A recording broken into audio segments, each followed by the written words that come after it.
ఏ media మిత్రులారా రోజు ఆదివారం టైం పోతుందా అంటే చంద్రబాబు నాయుడు గారి జన్మదిన కానుకోండి మాకు రాజకీయ పార్టీ మీద ప్రత్యర్థి పార్టీ అయినటువంటి వైఎస్ఆర్ కాంగ్రెస్ పార్టీ మీద రాజకీయంగా ఎదుర్కోవాలనేటువంటి ఉద్దేశం చంద్రబాబు నాయుడు గారికి లేదు. ఎలా ఎదుర్కోవాలి అంటే వ్యక్తిత్వ హననం చేయటం, పోలీసుల చేత ఫాల్స్ కేసులు పెట్టడం, భయపెట్టడం, లేదు ఆయనకున్నటువంటి మీడియా శక్తితో కళ్ళబొల్లి మాటలు చెప్పి దుష్ప్రచారం చేయటం. ఉదాహరణకి మావిగన్ అనే ఒక ప్రపోజల్ని గౌరవ మాజీ ముఖ్యమంత్రి జగన్మోహన్ రెడ్డి గారు తీసుకొచ్చారు. అది తీసుకొచ్చిన దగ్గర నుంచి ఎన్ని రకాలుగా అది పెద్ద బూతు పదమైనట్టు మావిగన్ అనేది, అది అసలు అసాధ్యమైనట్టు రకరకాలుగా ట్రోల్ చేశారు. రకరకాలుగా వాళ్ళకు ఉన్నటువంటి ఛానల్స్ చెప్పించేటటువంటి ప్రయత్నం చేశారు. లైక్ లడ్డు, తిరుపతి ప్రసాదంలో కొవ్వు గెలిచిందని, పంది కొవ్వు గెలిచిందని, చేప నూనె గెలిచిందని, ఏ విధంగా అయితే టీవీ ఛానల్స్లోనూ ఆయనకున్న మీడియా శక్తితోనూ ప్రచారం చేసి దాముడు సతికిలు పడ్డాడో ఆ రకంగా ఇది కూడా మొదలెట్టాడు. ఇది కూడా అదే పరిస్థితి జరుగుతూ ఉంది. మావిగన్ అనేది ఒక అద్భుతమైనటువంటి ప్రపోజల్. అయితే ఏమంటే అద్భుతమైన ప్రపోజల్ మీరుండగానే ఎందుకు పెట్టలేదు అని అడిగేవాళ్ళు ఉంటారు, సహజం. మేము ఉన్నప్పుడు 3 రాజుల ప్రపోజల్ పెట్టాము. దాన్ని అడుదిప్పి చాలా మేనేజ్ చేసి అది కాకుండా చేశారు. ఓకే, అది ఎప్పటికైద్దండి నాకు తెలియగలుగుతాను. అమరావతి ఎంతకైద్ది అమరావతి, ఎప్పటికైద్ది అమరావతి? అసలు నేను అది తెలియగలుగుతా. విఘ్నులైనటువంటి ఆంధ్ర రాష్ట్ర ప్రజానీకాన్ని అడుగుతా ఉన్నా, తెలుసుకోండి. రాజధానిని నిర్మించవలసినటువంటి స్థాయిలో ఆంధ్రప్రదేశ్ ఉందా? 12 సంవత్సరాల క్రితం విడిపోయినటువంటి ఆంధ్రప్రదేశ్ ఒక మహా అద్భుతమైన పట్టణాన్ని నిర్మించి దాన్ని రాజధానిగా తయారు చేసుకోవాల్సిన అవసరం ఉందా? మనకు పట్టణాలు లేవా? హైదరాబాద్ ఎవడన్నా నిర్మించాడా? బెంగళూరు ఎవడన్నా నిర్మించాడా? చెన్నై ఎవడన్నా నిర్మించాడా? అక్కడ ఉన్న పట్టణాలు, ఆ పట్టణాలు సెలెక్ట్ చేసుకున్నాం. అవి ద్విగుణీకృతంగా పెరిగిపోయాయి. ఇవాళైనా చంద్రబాబు నాయుడు గారికి జ్ఞానం ఉంటే, తెలివితేటలు ఉంటే, అనుభవం ఉంది, ఏం లాభం ఉంటే మనకు ఉన్నటువంటి పట్టణాలను ఆయన ఇష్టం వచ్చింది సెలెక్ట్ చేసుకోవచ్చు.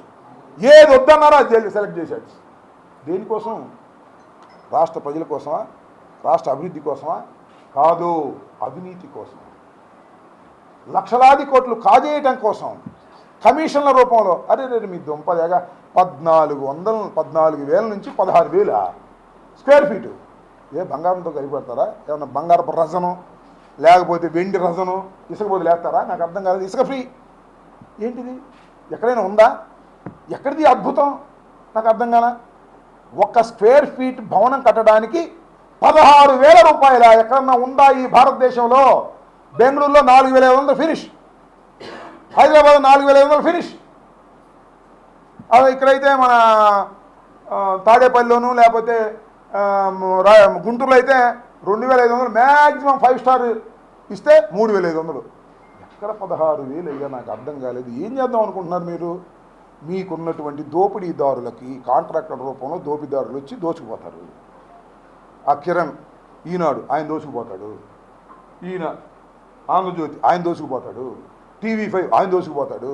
వీళ్ళందరినీ పెట్టుకొని వాళ్ళకు వేరే రకంగా కాంట్రాక్ట్లు ఇచ్చి వాళ్ళ దగ్గర నుంచి డబ్బులు కాజేసి నువ్వు కిక్ బ్యాక్స్ తీసుకునేటువంటి పరిస్థితి దిగజారిపోయావంటే నువ్వు ఏందయ్యా? నాకు అర్థం కాలేదు. నాకు అర్థం కాదు. చంద్రబాబు నాయుడు గారు ఇవాళ ఏదో మీ పుట్టినరోజు కదా, ఒకసారి పునరాలోచించుకో. ఈ రాష్ట్రాన్ని అమరావతి ప్రపోజల్ సర్వనాశనం చేస్తుంది, గుర్తుపెట్టుకోండి. ఇవాళ ఎన్ని కార్యక్రమాలు ఆంధ్ర రాష్ట్రంలో చేయాలి, దానికి డబ్బులే ఉంటాయి. అమరావతికి మాత్రం 75,000 ప్రపోజల్స్ ఉన్నాయి. 75,000 కోట్లు. ఎక్కడయ్యా డబ్బులు అంటే అప్పు చేసి పప్పు కూడు, అప్పు చేయటం, వాళ్ళ తాబేదారులు కమిషన్లు ఇవ్వటం. మిగతా కార్యక్రమాలు ఏమీ లేవు. ఆరోగ్యశ్రీ లేదు, ఫీజు రియంబర్స్మెంట్ లేదు, తూతు మంత్రం తుమ్మకాయ మంత్రం. ఖచ్చితంగా పేద ప్రజలకు ఉపయోగపడేటటువంటి కార్యక్రమాలు లేవు. కేవలం దండుకు తినాలనే ఉద్దేశంతో మాత్రమే అమరావతి ప్రపోజల్ తీసుకొచ్చి దానికి ఒక రాజధాని పెట్టారు. అసలు అమరావతి ఎక్కడుంది, రాజధాని ఎక్కడుంది? అమరావతి ఏమో ఆ గుడి మాకు తెలుసు, మా గుంటూరు జిల్లా అది ఎక్కడో ఉంది. నేను చాలాసార్లు చెప్పా, గుంటూరు వెళ్ళి అమరావతి టికెట్ కొట్టమనండి, గుడి దగ్గర తీసుకెళ్తాడు. ఇక్కడ తీసుకురాడు. చంద్రబాబు ఇంటికో లేకపోతే అసెంబ్లీకి తీసుకురాడు, దాని పేరు తాడేపల్లి. ఏంది ఇది నాకు అర్థం కాల. పిచ్చి ముదిరింది రోకలు కట్టమన్నా అంటే ఒకడు. ఆ రకంగా చంద్రబాబుకు అనుభవం ఉంది, చాలా తెలివిగలడు అని అంటారు. తెలివిగలడు నువ్వు, నాకు అర్థం కాల. నీకు అనుభవం ఉంటే ఉండొచ్చు. నువ్వు తెలివిగలవాడివి దేనిలో అంటే డబ్బు దోచుకోవడానికి, పవర్ నిలబెట్టుకోవడానికి, అందరినీ మోసం చేయడానికి మాత్రమే నువ్వు తెలివిగలవాడివి తప్ప ఈ రాష్ట్రాన్ని అభివృద్ధి పదంలో నడిపించడానికి నువ్వు తెలివిగలవాడివి కాదు. సంపద సృష్టి 2 సంవత్సరాలు అయింది. సృష్టించాడు వాళ్ళ అబ్బాయికి, లేకపోతే కిరణ్కి, ఈనాడు కిరణ్కి, లేకపోతే ఆంధ్రజ్యోతికి, TV5కి, వీళ్ళకి సంపద సృష్టిస్తున్నాడు. నేను మొన్న వస్తుంటే బస్సు, కార్లు, మోటార్ సైకిళ్ళు అన్నీ ఆపేసి పోలీసులు డబ్బులు వసూలు చేస్తున్నారు, పరిశీలిస్తున్నారు. అదేంటంటే సంపద సృష్టి అంట. ఇది చివరికి ట్యాక్స్ వేసి సంపద సృష్టించే కార్యక్రమం చేస్తున్నారు. సంపద సృష్టి అంటే నిజంగానే ఏదో అనుభవంతుడు చంద్రబాబు నాయుడు గారు ఏదో సంపద సృష్టిస్తాడు. ఆనాడు సత్యసాయి బాబా ఈ భూమి నుంచి ఇలాంటి ఆకాశం వచ్చినట్టుగా ఈయన కూడా సంపద సృష్టిస్తాడని ఆశపడ్డారు. సంపద సృష్టించడం కాదు, సంపద దోచుకునేటటువంటి కార్యక్రమం, అది కూడా అప్పులు చేసి దోచుకునేటువంటి కార్యక్రమం చేస్తున్నాడు. ఇవాళ నేను అడుగుతా ఉన్నా, చెప్పండి అయ్యా, మొక్కజొన్నకి రేటు ఉందా? పొగాకు రేటు ఉందా?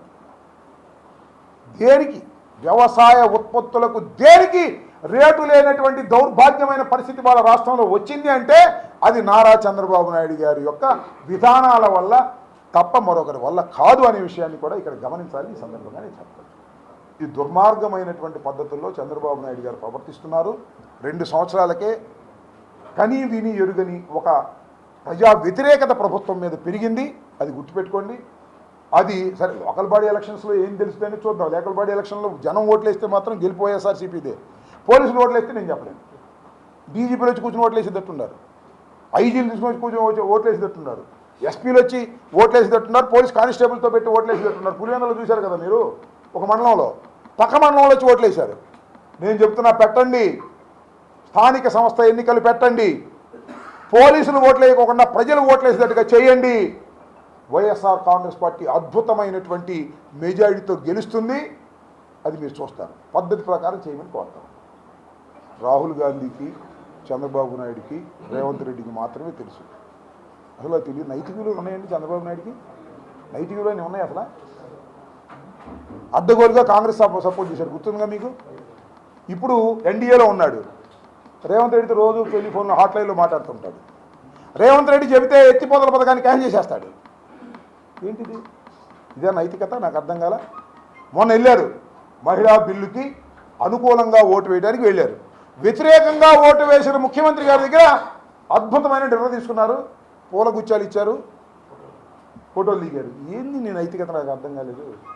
చంద్రబాబు ఒక ఊసరవెల్లి రాజకీయాలు. చంద్రబాబుకి ఏది అవకాశం ఉంటే దోచుకోవడానికి, పదవి సంపాదించడానికి ఎంత గడ్డైనా గడిచేటటువంటి స్వభావం కలిగినటువంటి వ్యక్తి. ఆ 16 సంఖ్య ఏంటో నాకు తెలియదు. అది రాహుల్ గాంధీకి తెలియాలి, చంద్రబాబుకి తెలియాలి, మధ్యలో ఉన్న రేవంత్ రెడ్డికి తెలియాలి.